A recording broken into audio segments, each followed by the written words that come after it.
Hey traders, David Frost, my strategic forecast. You're here for another episode of Common Sense Market Analysis. Today is Tuesday, August 10, 2021. We're looking at a daily chart of the SPY or Spider, which is the proxy for the S&P 500. What do we have on the docket today? Well, we have another narrow ranging day. They probed new highs. There's really no breakout yet, but it's more of a grinding type of operation. Because it was a very narrow ranging day, there's not a lot of change as it relates to the daily chart and weekly chart for that matter, and other charts of the S&P 500. However, we're still going to run through the daily process to determine what's going on underneath the hood in the charts.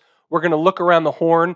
We're also going to look at some other markets that we don't normally look at. We're looking around the horn for information. He who has, she who has the most information wins, as long as it's the right information, I might add. What do we have on the daily chart that's of note, worthy of a discussion? Should we discuss the doji candle that today's activity created? No. Why is that? Because the range was very narrow. From high to low, the high was 443.44, the low was 441.88. Just from an eyeball or visual perspective, you can see against the other candles, it was one of the more narrow ranging days the S&P has had. The volume was light. It was significantly less than the average volume. Came in about 44 million shares against an average of just over 60 million shares. They're eating time off the clock, going sideways, building energy for another push higher. That's item number one. That's taking the market at face value.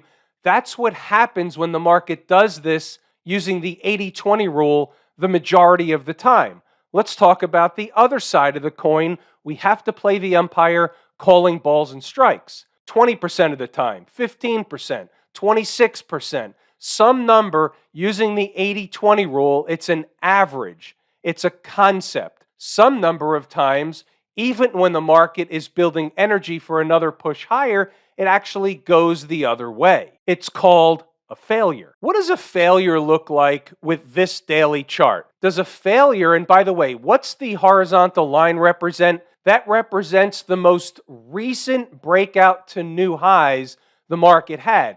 It's from a very, very short-term perspective.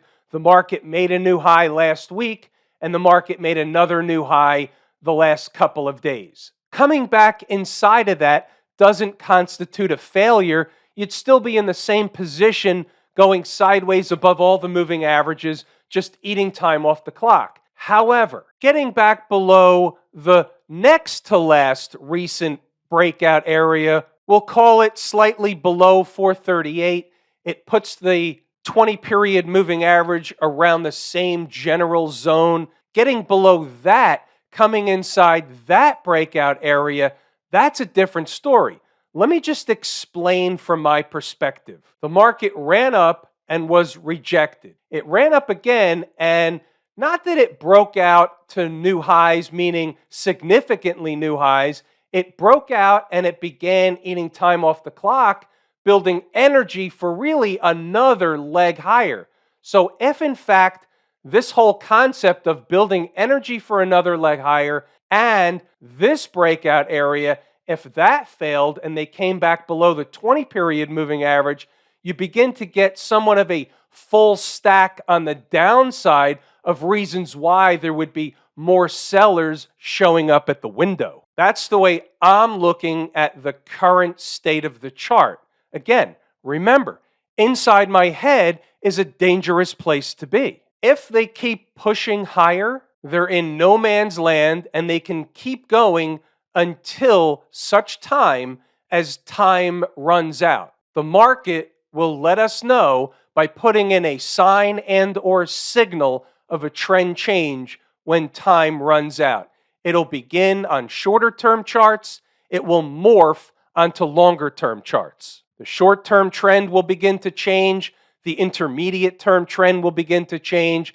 And then the longer term trend will begin to change. It's a process. We're not in that scenario now, but that's what will determine when time is up on the upside. Do we see anything different on the 240-minute chart? Not so much. Again, they're just running sideways, eating time off the clock. 120-minute chart confirming the same thing, just eating time off the clock. There's no change. Each chart is confirming what the prior chart is saying. Hourly chart, same routine. And by the way, the 441.75 represented the most recent area where the market broke out from the former highs. Okay, fair enough. So what was the low today? The low happened to be in the 11:30 candle, the candle ending, the hourly candle ending at 11:30. The low is 441.88. That's running a test, not quite getting there, but it's somewhat of a test down in that general zone. They reversed and went back in the other direction. They were testing the most recent breakout area as they did yesterday. It's really no different than yesterday. Just as an, oh, by the way, in the last few minutes of the day, the market dipped below the hourly chart 20-period moving average, but what happened by the end of the day? They jammed it right back up to close above. Here's that 5-minute chart so you can see the last 5-minute jam session to get the market back in a position where they wanted it to be. Who's they? The 5 guys in a room who decide what the important numbers are. What happened inside the numbers? Well, since the entire day from high to low was rather narrow, and they didn't quite even get to the number that represented the most recent breakout area, 441.75, and you see that here in the early thoughts, that was 0 dark 30, you can guess that there wasn't a lot of activity inside the numbers from an SPY intraday commentary perspective. However, there's always something to learn, and we have stocks on the move, which we'll circle back to in a moment. What I'm going to do is number one, re-point out that on the south side, 441.75 was important right out of the chute. What you should do is read the notes. Go back to the charts and double check the work. There's learning stuff in here. There's market stuff in here. There's some stock on the move stuff in here. There's all kinds of stuff that all compounds on top of each other every single day. Remember, we're running the 3-pillar approach. You learn how the market works, how the foundation of the market works through the Lazy E-mini Trader course. The continuing education are these videos each and every day, and then the PhD end of the spectrum is the inside the numbers with the commentary and stocks on the move. Don't forget to pause the video, go back to the charts to double check the work. I'm backtracking a little bit just so you know, at 10:53, there's still support in that zone under 441.75. They'll find support and bounce. So I was hoping they would get into that zone below that a little bit, expecting the snapback. In fact, they snapped back before they got to that zone, but the concept was correct. That was, in fact, the area of support. How about stocks on the move? We had a couple of late additions. If you read the notes, what I tried to do after the market opened was add some things that were moving that weren't apparent in the pre-market session. We had a bit of a laundry list. 3 of them hit our entry targets. We'll take a look at WDC, Micron, which is MU, and FLGT. The rest were no trades. They're off the board. The first one we'll take a look at is Micron Technologies. And what happened at the first price, this was a late addition. We got the bounce at the first price, and you saw in the notes, I took the profit off the table after about a 50-cent profit, just short of the minimum required or recommended base hit. After that, it came down to the second price and below, rallied back to the second price, but then fell away. So the second price was important, but what this is telling us is that the ultimate destination is another leg lower, because what they did was hang around for a cup of coffee all afternoon long. Remember, when 2 prices are close together, what we're saying is that I can make an equal case that it's either one of those 2 numbers that should provide the reaction at minimum in the other direction. When the first one gives it to you and the numbers are close together, those aren't 2 separate trades. When the numbers are farther apart, that's a different story. They can be and oftentimes are 2 separate trades. But when the numbers are a buck or so apart, I'm looking at that as a zone. Sometimes both numbers will certainly work,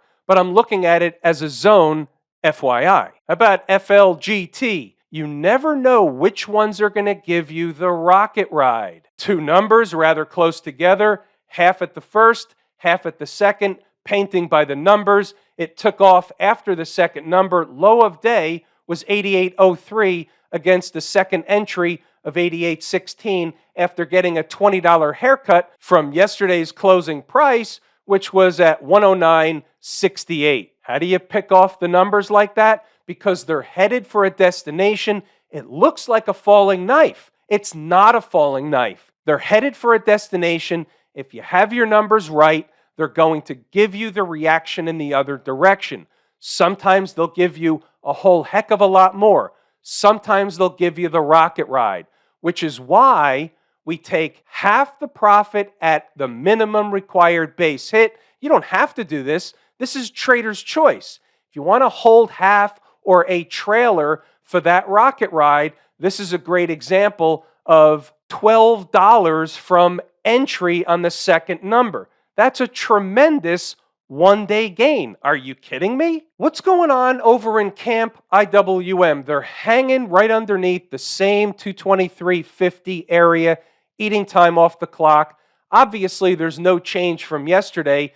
It's beneath the 20 and the 50 period moving average, but the longer they hang around under those moving averages, and think about it, they've been underneath and beating on these moving averages since way back there. So if you just draw a box in here, they've been beating and underneath these moving averages all this time. So what are they doing? Are they setting up to fail underneath the moving averages, or are they setting up to go past or above the moving averages? The 80-20 rule would say they're eating time off the clock after running tests of a very important price, that weekly number down at 217.67. So that holds. So that's essentially rejecting the market back up in the northern direction. And now they just can't get through those moving averages. They're waiting. They're eating time off the clock, building energy to do just that.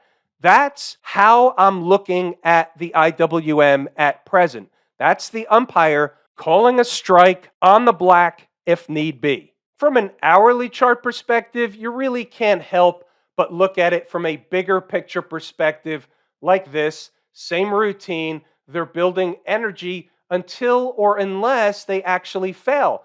What would look like a failure?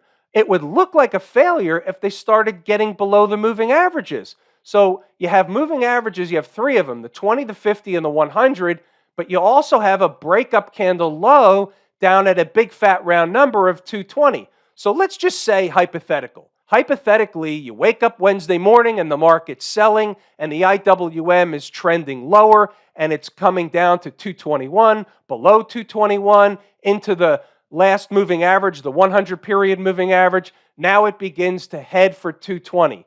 It's a big fat round number. It's an hourly chart breakup candle low. The market would, at the time, from a very short-term perspective, be somewhat stretched. Would we expect from an intraday perspective there to be garden variety of chart support in that 220 zone, maybe a spike through it? And the answer is, obviously it's handled in real time, but the answer from the day before, from the outside looking in, is yeah, absolutely. What about the folks down at the transportation department? Up almost 2% today. That's a rather big day. That's a nice snapback for the transports. Is it a dead cat bounce, or are they changing trend? They just closed above the 20 period moving average. One day doesn't make a trend. You need follow through. Our important spot is still 14,760. Until or unless they can get above 14,760 and sustain up there, it's really just a bounce and a downtrend and no dice. But it was a positive day for the transports, and keep in mind, they've been down a lot. They're my second favorite market leading indicator, a number one canary in the coal mine, so we have to take notice. It's obviously a puzzle piece. It could be the canary saying, hey, other stuff's going to follow suit and have a couple of big days, sometime soon. For example, you have an 120-minute chart where you have this candle that jammed itself all the way up through these moving averages and closed, and the market stayed there for the remainder of the day. Just looking at this 120-minute picture, it tells me that this breakdown candle high, which comes in about 14,735 spot 82, is on the docket to be tested. What's right above it? A gap and the 14,760. So as long as something doesn't pop out from behind a tree and shoot the transports in the leg, they're likely building energy to run a test around 14,700, give or take, where incidentally, there will be and should be, under normal garden variety conditions, overhead resistance. What about the Q people today? Silicon Valley folks. They're above all the moving averages, the trend is your friend, all that stuff. What's 364.04? You saw it inside the numbers. That was an area that, if tested today in the Qs, would have represented an intraday trading opportunity. The day is over, it's off the board. Net, from a daily chart perspective, there's no change. The other day, they tried to break out to new highs. They haven't been able to do it. But just like the SPY, they're eating time off the clock near the highs. That's all you really need to say or know about the Qs until all that other stuff happens that we talked about in the SPY. What do we got here on the 120-minute chart, though? Well, we have a bearish, flaggish kind of thing developing. We have this down candle, the first 120-minute candle of the day, and then price basically moved sideways in the lower portion, hugging the 50-period moving average on this chart all day long. So what is that telling us? Well, just like the flip side, when it looks the other way, like the SPY, they're building energy for another move lower, or a continuation move lower to where? Well, what would be a good target? How about around this 100-period moving average and the breakup candle low, right around 362.90, 363, 362.50, in that camp, in that zone, should there be garden variety of chart support? And the answer is yes, there will. What about that 364? That was today's number and based on a different chart. Hourly chart, not a lot different, doing the bearish, flaggish thing, squeezed in between these moving averages, the 50 and the 100-period moving average. What about the financials, the XLF? I had 38 and change, slightly above 38, as a target for the long trade from the lazy swing trader. That doesn't mean that was all there is. That's all I could identify as a likely target and overhead resistance. They push higher today anyway, going up to run a test in the neighborhood of the former high, or a double top, as they call it in the trading and technical analysis parlance. The weekly chart, the trend is your friend until she dumps you or throws you out the third-story window. We don't know whether this will be rejected at double top or not be rejected at double top. Closing above the former high puts them in no man's land. It's a wait and see. What about smash mouth? This is an interesting one. What does the 263.86, or this line, represent? It represents this high right over here where the market ran up and then was rejected. So we're calling that a former breakout area. You're used to that already. So what did they do today? They came back to run a test of the same spot. Now it's interesting, they had a choice. By the end of the day, they could have closed below or above that number. They chose to close above it. If you're taking a stance, that's the bullish stance. They ran a test, closed above that former high. They're still in that breakout scenario. All they did was come back to run a test. Now, if tomorrow they're inside of it and they close inside of it, that's a different story. But as of today, taking the market at face value, they ran the test, closed above it. That's a bullish sign. 120-minute chart, umpire calling balls and strikes. You take the bullish sign off the daily chart, and then you come over to other charts and you say, hey, does stuff confirm what I'm seeing? I look at the 120-minute chart and I say, well, we have a couple of scenarios. Either they're doing the bearish flaggish thing we just talked about on the Qs, or while they're doing that, they decide to start pushing higher and start to run a test of or near the high of the breakdown candle. Either way, it could happen. We don't know. We have to wait and let the market dictate what it's doing. We know below 263.86, the bears really have the ball. It's more of a fumble scenario. If they start to trade higher, then we favor the fact that they closed back above the same area they broke out from after the test.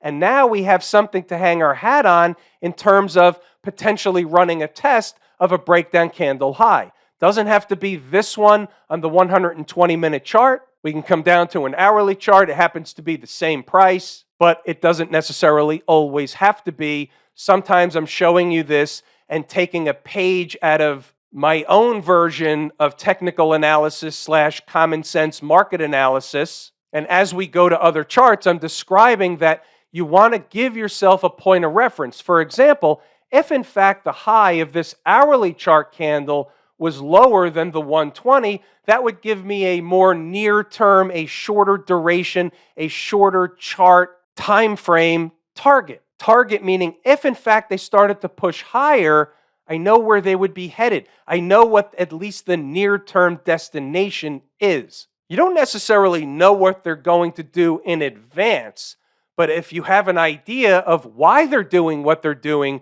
where they're headed, well, there you have it. You have a whole lot more than most. Don't be in the guessing business. Be in the understanding how the market works business. Have I told you how much I appreciate each and every one of you? Without you, these videos are not possible. That is true and accurate information. We're going to pull the ripcord here today. I'm David Frost, my strategic forecast. Thanks again for tuning in to another episode of Common Sense Market Analysis.